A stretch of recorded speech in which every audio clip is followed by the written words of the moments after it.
if you look at the animal kingdom, I mean, really look at it, you start to realize that our definition of perception is, well, it's incredibly narrow. Oh, completely. We assume seeing requires eyes, hearing requires ears, and that's it. Right. Those lanes don't cross.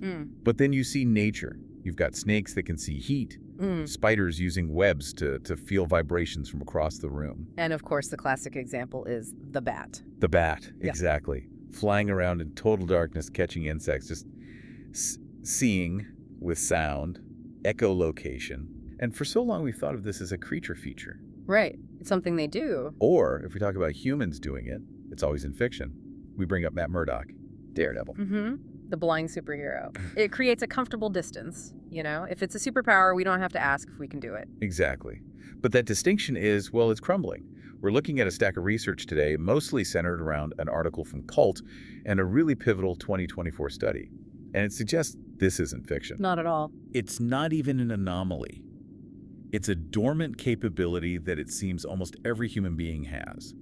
We aren't just talking about hearing walls. We're talking about the brain literally learning to see with sound. And we should be really clear about what we mean by see here. This is not a metaphor. We are talking about the visual cortex, the part of your brain normally used for light being co-opted to process sound. So that's our mission for this deep dive. We need to unpack the mechanics. How can a person ride a bicycle through a city without eyes? How does the brain rewire itself in just 10 weeks to do that? And what does it tell us about the human mind? To really understand it, we have to start with the pioneer. We need to talk about Daniel Kish. The article calls him the real-life daredevil, but I think that almost sells him short, because he's built a system anyone can learn. He has. So Kish was born with bilateral retinoblastoma. Which is a very aggressive cancer of the retina. To save his life, his eyes were removed when he was just 13 months old. So for his entire life, essentially, he has had zero visual input. Right. Now, the typical path for a child in that situation is, relying on a cane, on touch, on passive hearing. But Kish started doing something else, almost on instinct. He started clicking. And it's a very specific sound. It's a sharp, palatal click. He makes it by creating a vacuum between his tongue and the roof of his mouth. And this isn't just a random noise. There's a reason it has to be a click, right? You can't just hum or clap your hands and get the same result. No, not at all. The physics of the sound wave are absolutely critical here. To resolve a detailed image from sound, you need a high-frequency sound. Right.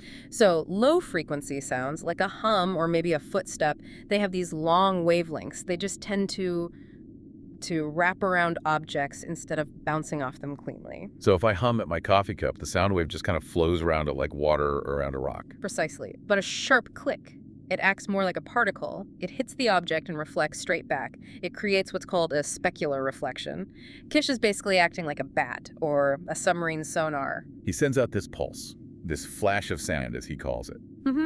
And his brain measures the time delay, the changes in that returning signal to build a map.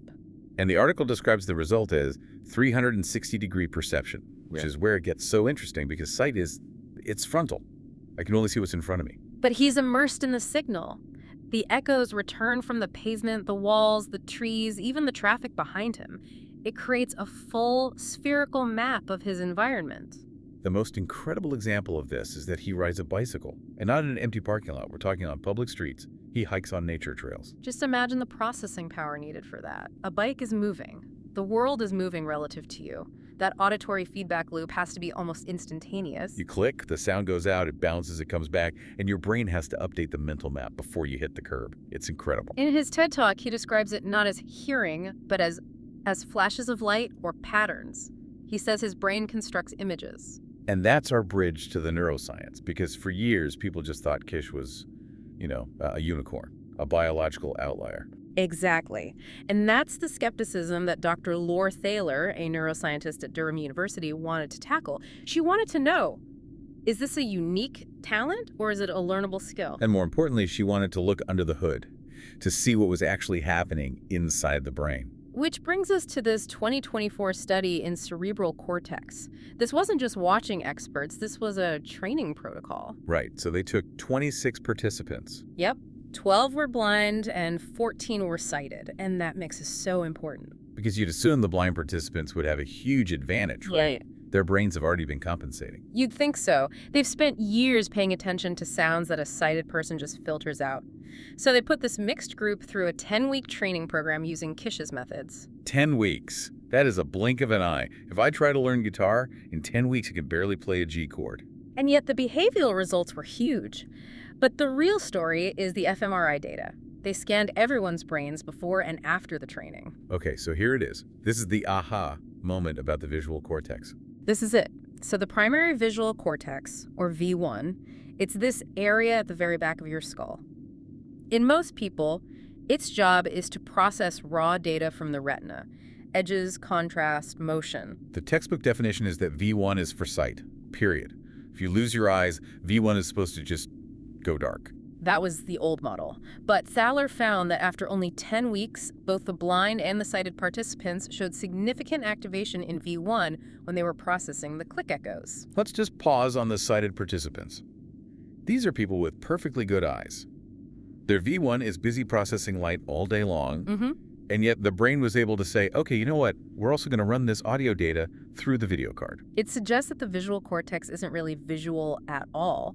It suggests V1 is a spatial processor. It's a calculator designed to map 3D space. It just normally gets its data from the eyes. Exactly. But if you format the data correctly, like with Kish's clicks, V1 will happily crunch the numbers from the ears instead. That is such a profound shift in how we see the brain. It's not about the sense organ. It's about the structure of the data. And here's the real kicker. This is what Thaler told Nature.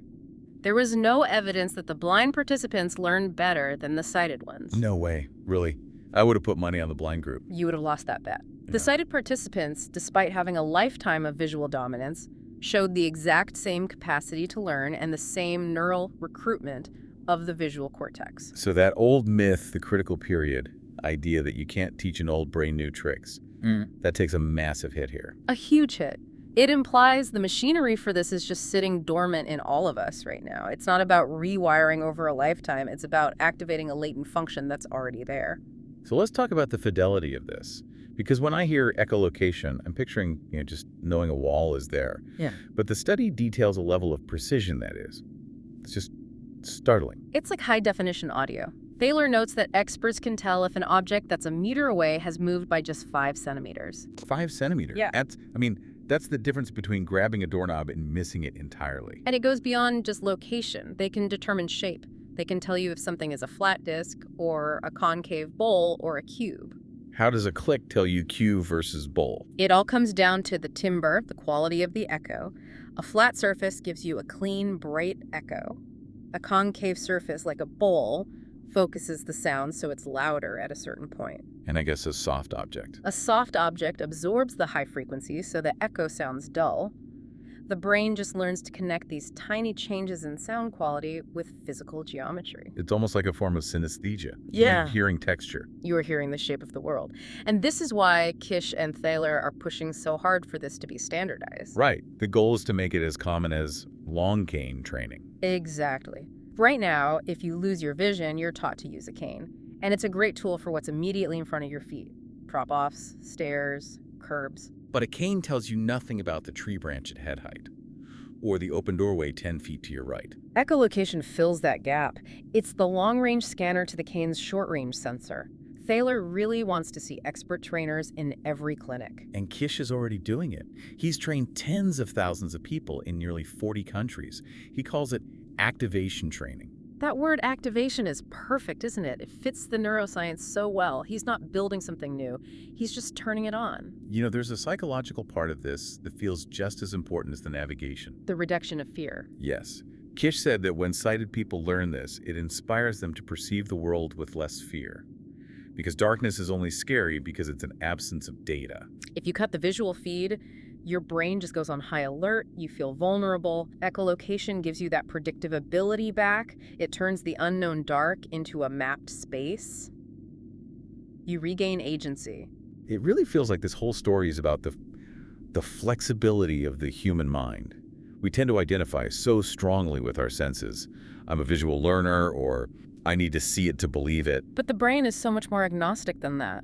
It's a problem-solving machine. If the problem is navigate this room and the video feed cuts out, it just looks for the next best data stream. It's incredibly adaptable. But only if we challenge it. That's the key, isn't it?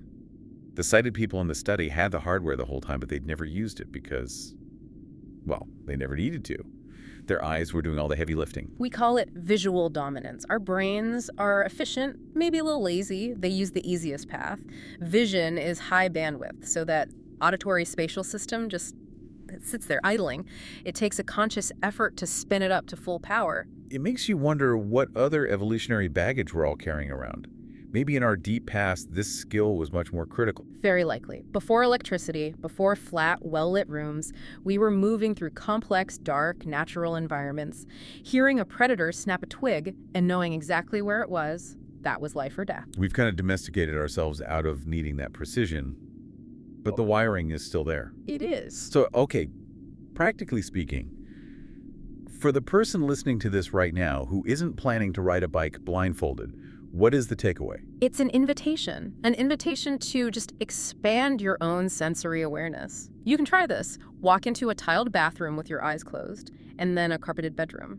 And just snap your fingers. The sound is radically different. The bathroom echoes, it rings, the bedroom is dead, it's flat. That ring tells you the room is hard. That deadness tells you it's soft and absorbent. You are already echolocating, you just filter it out as background noise.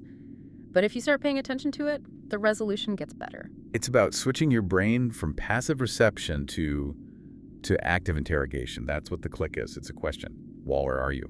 The wall answers. And knowing that your visual cortex is just ready and waiting to help you process that answer, that is an amazing testament to human potential. It fundamentally changes how I think about disability and ability. We see blindness as a subtraction, a deficit. But what this work shows is that it's also an opportunity for a different kind of addition, a whole different way of building your reality. It proves our perception of the world is a construction, not a direct recording. And we have more tools in the toolbox than we even realize. So I want to leave everyone with a thought experiment. We know now that in just 10 weeks, you can repurpose the visual center of your brain to see with sound. You can unlock a sensory ability that feels like a superpower. Which really begs the question, what else is in there? Exactly. Yeah. If the brain is this plastic, this adaptable, what other dormant capabilities are just sitting in your neural circuits right now gathering dust simply because you haven't found the right training program to wake them up? That really is the next frontier of neuroscience. Finding the keys to locks we don't even know we have. Something to think about the next time you turn out the lights. Thanks for taking this deep dive with us. Stay curious.